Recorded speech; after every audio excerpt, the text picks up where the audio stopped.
बोलिए सदगुरुदेव भगवान की जय। कि ध्यान मूलम गुरुर्मूर्ति पूजा मूलम गुरु पदम मंत्र मूलम गुरुर्वाक्यम मोक्ष मूलम गुरु कृपा अवखंड मंडलाकारं व्याप्तेन चराचरं तत्पदं दर्शितं येन कि तस्मै श्री गुरुवे नमः। बोलिए सदगुरुदेव भगवान की जय। आज का बड़ा सुंदर प्रसंग है अवध या अयोध्या के महत्व को भक्त कब जान पाता है। अवध के महत्व को या अयोध्या, जिसको अयोध्या कहते हैं, इसके महत्व को भक्त कब जान पाता है।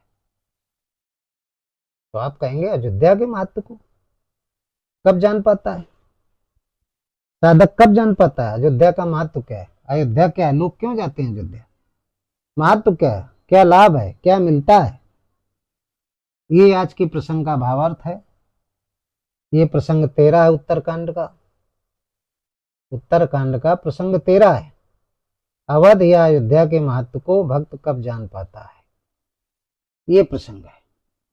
तो देखिए, सबसे पहले हमें अयोध्या समझना पड़ेगा, फिर अयोध्या जब समझेंगे तब उसके महत्व को समझ पाएंगे।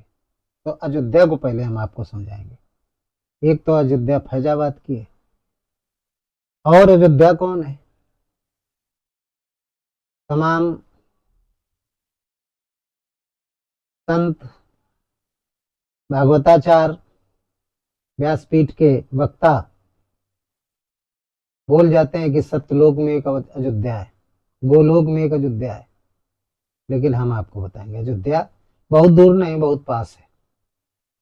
24 घंटे आप अयोध्या में रहते हैं। तो कहते हैं कि जब मनुष्य मन सहित इंद्रियों का संयम करके राम नाम का जप करता है, गुरु के द्वारा बताई गई श्वास प्रश्वास की विधि का, जब श्वास प्रश्वास की विधि से, जिसको अचपा जाप कहते हैं, उससे जब राम नाम का स्मरण करता है, तब उसके अंतःकरण में क्या होता है। पहले दशरथ और कौशल्या की उत्पत्ति होती है।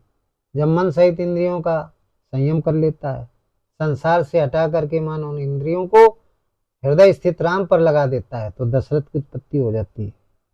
और जब नाम जप करने लगता है, प्रेम उत्पन्न हो जाता है, जुड़ जाता है भगवान से। भक्ति माने होता है जुड़ना, और विभक्ति माने होता है भगवान से दूर होना। तो जब भगवान से जुड़ जाता है, सारी मन और इंद्रियां भगवान से जुड़ जाएंगी, तो फिर भक्ति रूपी कौशल्या की उत्पत्ति हो जाती है। और फिर नाम, जब राम नाम शुरू कर देता है श्वास प्रश्वास के जब से, नाम निरूपण नाम यतन से, तो फिर सो प्रकटक जिम्मोल रतन से। तो सो माने वो परमात्मा, वो राम, वो ब्रह्म, जिसको भगवान कहते हैं, वो फिर राम जी हृदय में जागृत हो जाते हैं, अंतःकरण में जागृत हो जाते हैं। और जागृत होकर के कहाँ जागृत होते हैं, सूक्ष्म शरीर के अंदर। ये स्थूल शरीर है, इसके अंदर सूक्ष्म शरीर, फिर उसके अंदर कारण शरीर। तो वहां आनंदमय कोश है। कारण शरीर के अंदर चेतन स्वरूप ज्योतिषामक ज्योतिषमसा च परमुचते ज्ञानम ज्ञम ज्ञान गम्यम हृदय सर्वस्व विष्टतम। सब कर परम प्रकाशित जो ही राम अनादि अवतपत सोई। जो सबको प्रकाशित करता है, उसी का नाम क्या है, राम है। रमे निरंतर आत्मा सब घटा ठोयाम ताई से बुद्ध संत जन कहता राम। वो राम जागृत हो जाता है, और जागृत होकर के शरीर के अंदर करता क्या है, राम की जागृति हो जाती है। जब राम का अवतार हो जाता है, राम का जन्म हो जाता है, तो करता क्या है, असुरों को मारता है, निशाचरों का वध करता है। भगवान क्या करते हैं, निशाचरों का वध करते हैं और देवताओं की स्थापना करते हैं। यानी देवताओं की वृद्धि करते हैं और असुरों की क्या करते हैं, उनका विनाश करते हैं। असुर मारि थापै सुरन और राखें निज श्रुति सेतु, और जग विस्तारें विशद जस राम जन्म कर हेतु। एक गोस्वामी जी ने लिखा है कि नाना भांति राम अवतारा, रामायण सतकोट अपारा। नाना भांत अनेकों प्रकार से राम के अवतार हुए, सबके अंदर राम का अवतार हुआ है। मनुष्य का जो बाहरी चोला है, ये जो स्थूल शरीर है, ये अलग अलग है, लेकिन सबके अंदर जो अवतार हुआ, अवतार माने प्रकट होना, अवतरित होना, प्रकट होना, जो भगवान का प्रकट स्वरूप है वो एक ही होता है, वो कोई अलग अलग नहीं होता। राम रूप दूसरा नहीं देखा, सबके अंदर एक ही होता है, ज्योतिर्स्वरूप। बाहरी चोला तो अलग अलग होगा, कृष्ण के रूप में होगा, श्री राम के रूप में होगा, बुद्ध परशुराम के रूप में होगा, मत्स्य कश्यप बाराह नरसिंह वामन अनेकों रूप में होगा, लेकिन चोला बाहरी, लेकिन अंदर वो राम एक ही रूप में होगा, अलग अलग नहीं होता है। एक ही रूप में होगा, एक ही स्वरूप होता है, अलग अलग स्वरूप नहीं होता, अद्वितीय स्वरूप है। और काम भी एक ही होता है। असुर मार थापै सुरन राखें निज सुरति सेत, जग विस्तारें विसर्जत राम जन्म कर हेतु। राम जन्म का हेतु यही होता है। भगवान राम का जन्म होता है तो सिर्फ एक ही काम करते हैं, दुष्टों का संहार करते हैं, देवताओं की रक्षा करते हैं। आपके अंदर जो सद्गुण है उनको पैदा करेंगे और दुर्गुणों का नाश करते हैं, जिसके अंदर राम अवतरित होते हैं। तो कहते हैं फिर साधक को, जो साधक का शरीर है, जिसके शरीर के अंदर राम की जागृति होती है, तो उसका जो शरीर है वो क्या हो जाता है, सच्चित आनंदमय हो जाता है। शरीर में 3 प्रकार के गुण आ जाते हैं, सत्य असत्य शरीर से दूर हो जाता है तो सत हो जाता है शरीर। और जब सत होगा, सत्य खत्म हो जाएंगे, काम क्रोध मद लोभ ईर्षा द्वेष आशा तृष्णा विषय वासना आसुरी वृत्तियां नष्ट हो जाएंगी, तो चित्त जो होगा उसका वो क्या हो जाएगा, चित्त आनंद, सत चित्त आनंदमय, सच्चिदानंदमय हो जाएगा। उसका जो चित्त है, जो आनंदमय नहीं था, वो आनंदमय हो जाएगा, मन प्रसन्न हो जाएगा।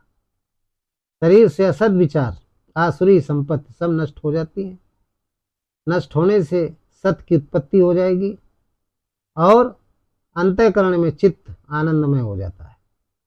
तब भक्त जान पाता है, जब ऐसी स्थिति भक्त की आ जाती है तो पूर्ण शांति मिल जाती है, बिल्कुल शून्य समझ में आएगा, पूर्ण शांति समझ में आएगी, शून्य हो जाता है। जब ऐसी स्थिति आ जाती है तब समझ लो, तब भक्त जान पाता है कि ये जो शरीर है उसका, पहले कह रहा है जब तक ये स्थिति नहीं रही तब तक ये शरीर लंका रहा है, ये कह रहा है लंका रहा है।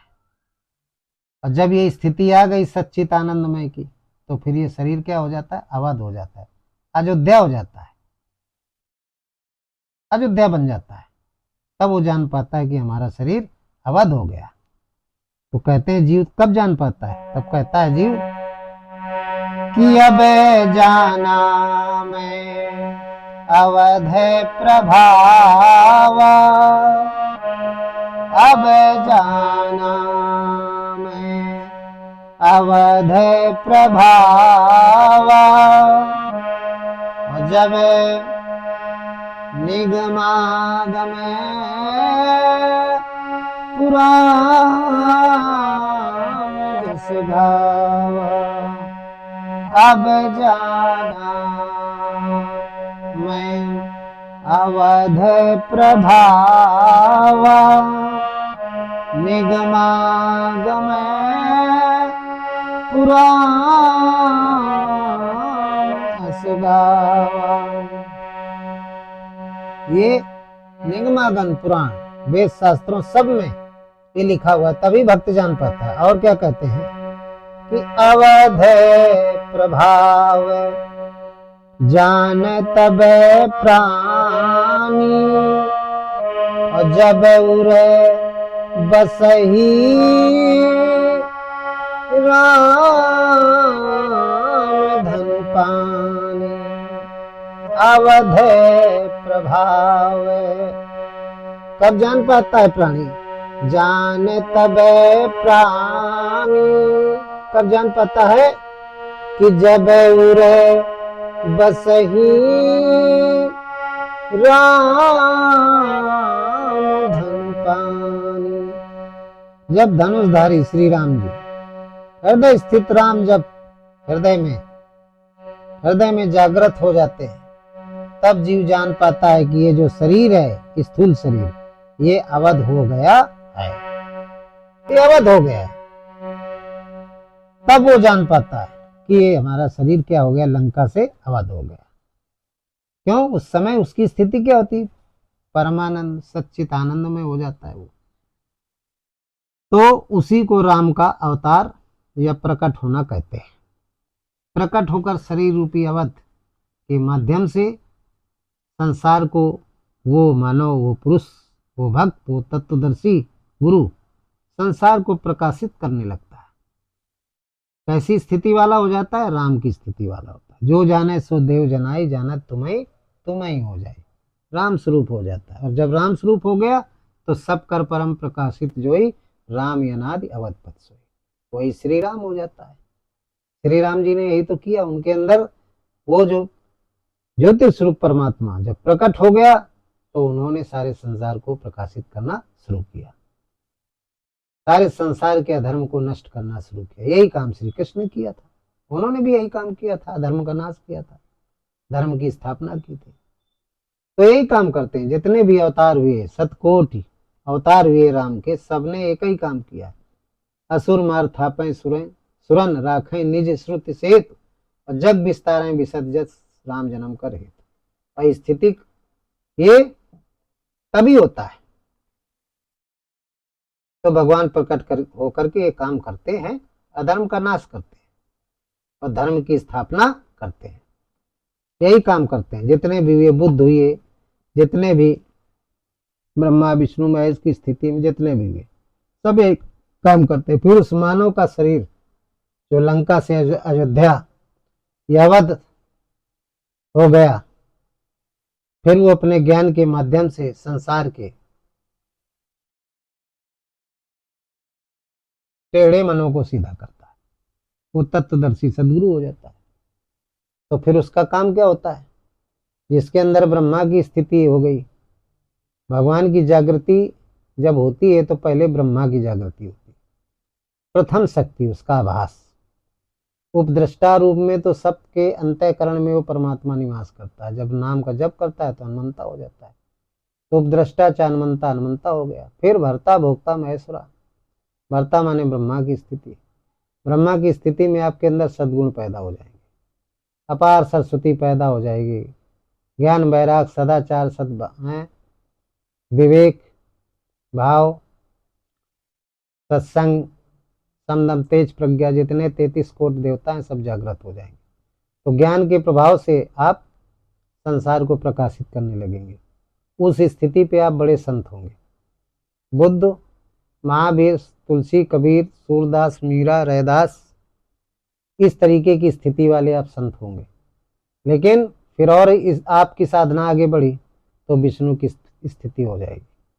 तो फिर आप विष्णु की स्थिति में क्या हो जाएंगे? परशुराम हो जाएंगे, आप बलराम हो जाएंगे, आपके अंदर बल भी आ जाएगा। तो फिर वो राम कौन हो जाएगा? बलराम की स्थिति हो जाएगी। फिर और साधना आगे बढ़ी तो फिर भर्ता भोक्ता महेश्वरा, जब महेश की स्थिति प्रदान कर देगा परमात्मा तो फिर श्री राम हो जाओगे। 10 अवतार जो प्रमुख प्रमुख है, नृसिंह हो जाओगे, श्री कृष्ण हो जाओगे, वामन हो जाओगे, वराह हो जाओगे। ये सारे अवतार इस संसार का सुर मार थापें सुरन राखें निज श्रुत और जग विस्तारें विसर्जत राम जन्म कर हेतु। जब पूर्ण रूप से राम जी आपके अंदर रामेश्वर के रूप में स्थापित हो जाएंगे, राम धनीश्वर, रामेश्वर के रूप में स्थापित हो जाएंगे, तब श्री राम जी थे अपने अंतःकरण में, उन्होंने राम धनीश्वर, श्री राम जी ने अपने अंतःकरण में ईश्वर को की स्थापना की थी। तो राम धनी ईश्वर बराबर रामेश्वर, रामेश्वर की स्थापना की थी, तब लंका में विजय प्राप्त कर पाए थे। जब तक मानव अपने अंतःकरण में, तत्वदर्शी सदगुरु अपने अंतःकरण में रामेश्वर की स्थापना नहीं करेगा, क्योंकि ये शरीर क्या है? लंका है। और जब राम की स्थापना हो जाएगी, रामेश्वर की स्थापना हो जाएगी, तब इस लंका में के अंदर जो भी राक्षस हैं, मोह रूपी रावण काम रूपी मेघनाथ, क्रोध रूपी कुंभकर्ण और लोभ रूपी नारंतक जितने भी राक्षस हैं इनका आप नाश करेंगे। जब कर देंगे तब ये शरीर क्या बन जाएगा? अयोध्या बन जाएगा। श्री राम जी ने यही किया था, रामेश्वर की स्थापना की थी, यही काम किया था। तो फिर वो रामेश्वर हो जाता है और फिर सारे संसार को प्रकाशित करेगा। सारे संसार में रामराज हो जाएगा। जब सारे संसार में रामराज हो जाएगा तो फिर क्या होगा? रामराज बैठे त्रिलोका हर्षित भाई गए सब सुखा। राम यही काम करते हैं। जब बैठ जाते हैं अंतःकरण में और सबके अंतःकरण में बैठ जाएं तत्दर्शी सदगुरु की कृपा से तो सब राम स्वरूप हो जाएंगे। तो फिर क्या होगा? दैहिक दैवी भौतिकता पा रामराज ने कबो न व्यापा। सब नर करें परस्पर प्रीति, चलें सुधर्म सुरश्रुत नीति। सब बड़े प्रेम से रहेंगे, कोई किसी से बैर ही नहीं करेगा, क्योंकि किसी के अंदर क्रोध रह ही नहीं जाएगा, काम रह ही नहीं जाएगा, आसक्ति आशा तृष्णा विषय वासना रह ही नहीं जाएगी, सब पवित्र हो जाएंगे। तो कहने का मतलब है कि जब तक उर में अनादि राम की उत्पत्ति नहीं होगी, हृदय में अनादि राम की उत्पत्ति नहीं होती, तब तक लंका रूपी शरीर अवध नहीं बन सकता है। और जब अवध बन जाएगा तो अवध का महत्व ही है, अवध का महत्व ही है कि फिर स्वयं तो प्रकाशित होगा, दूसरों को भी प्रकाशित करने लगेगा। संसार को उस परम ब्रह्म परमात्मा ब्रह्म ज्ञान को प्रदान करने लगेगा। सारे लोगों की जो अंदर आसुरी वृत्तियां सब नष्ट हो जाएंगी। संसार के सारे टेढ़े मन है उनको वो सीधा करने लगेगा। जब मन सीधा हो जाएगा तो उसकी दिशा अच्छी हो जाएगी। जिसकी दिशा अच्छी हो गई उसकी दशा अपने आप बदल जाएगी, अपने आप बदल जाएगी। तो जब ये शरीर अवध होगा तो अपने शरीर को इसको अवध बनाइए, इसको अवध बनाने का प्रयास करें। अवध तभी बनेगा जब काम क्रोध मद लोभ ईर्षा द्वेष आशा तृष्णा विषय वासना सब अपने अंदर से निकाल देंगे। किसी के प्रति कोई राग द्वेष नहीं रखेंगे। दुष्ट है उनका संहार करो, होने लगेगा भगवान राम करने लगेंगे, उनका संहार करने लगेंगे। राम कीन चाहे सोई होई और करे न थास नहीं कोई। फिर आपको कुछ नहीं करना पड़ेगा, राम जी खुद उसके अंदर के काम क्रोध उन सभी का वो विनाश करने लगेंगे। उसका जो टेढ़ा मन है जिसके कारण वो उपद्रव कर रहा है वो उपद्रव करना बंद कर देगा। राम की जागृति हो जाएगी, टेढ़ा मन सीधा हो जाएगा, अच्छा काम करने लगेगा, शत्रु भी मित्र बन जाएंगे। तो विश्वास करना बहुत जरूरी। फिर आपका जो शरीर है, जो लंका था जल रहा था, लंका क्या है? जलती है, फिर अवध हो जाएगा, अयोध्या हो जाएगा, राम की उत्पत्ति हो जाएगी, राम जी बैठ जाएंगे। जो इच्छा करियो मन माही, हर प्रसाद का क्षुद्र दुर्लभ नहीं।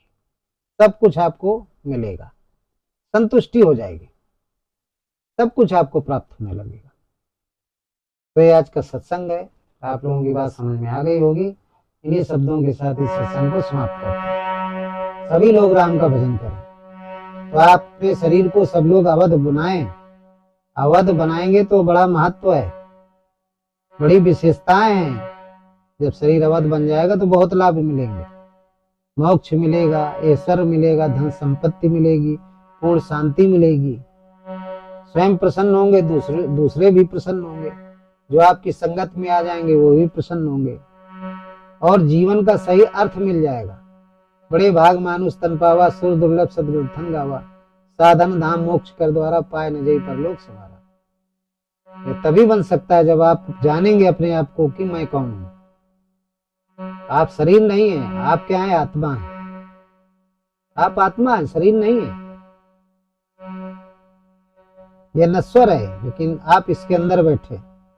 आप जीव हैं, जीव आत्मा का एक अंश है, उसकी एक किरण है जो अविनाशी है, उसका नाश नहीं होता। तो इन्हीं शब्दों के साथ सत्संग को समाप्त करते हैं। सर्वे भवन्ति सुखिना, सर्वे सन्तु निरामया, सर्वे भद्राणि पश्यन्ति मा कश्चित् दुःखे भाग् भवेत्। ओम राम राम राम। ओम